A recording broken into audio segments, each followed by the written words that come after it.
ഹരേ കൃഷ്ണ. നാരായണീയം ദശകം 7 ശ്ലോകം 6. നാനാദിവ്യവധൂജനൈരഭിവൃത വിദ്യുല്ലതാ തുല്യയാ വിശ്വോന്മാദന ഹൃദ്യഗാത്രലതയാ വിദ്യോദിതാ ശാന്തരാ ത്വത്പാദാംബുജ സൗരഭൈകകുതുക ലക്ഷ്മീ സ്വയം ലക്ഷ്യതേ യസ്മിൻ വിസ്മയനീയ ദിവ്യ വിഭവം തത്തേ പദം ദേഹി മേ.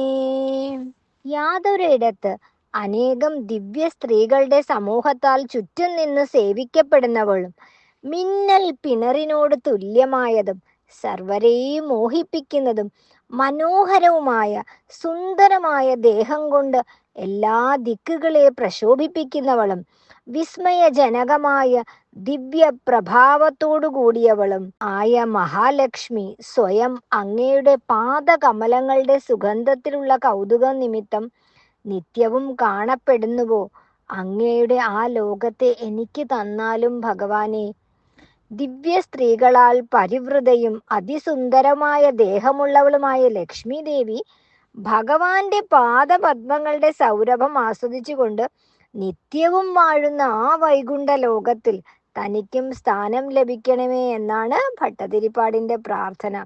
അപ്പൊ ലക്ഷ്മി അസ്ഥിരയാണെന്ന് നമ്മൾ എപ്പോഴും പറയല്ലേ. ലക്ഷ്മി സ്ഥിരമായി വസിക്കുന്നത് എവിടെയാണ്? ഭഗവാന്റെ അടുത്താണ്. അപ്പൊ ഭഗവാനെ കിട്ടിക്കഴിഞ്ഞാല് നമ്മൾക്ക് ദേവിയേനെയും ലഭിക്കുന്നതാണ്.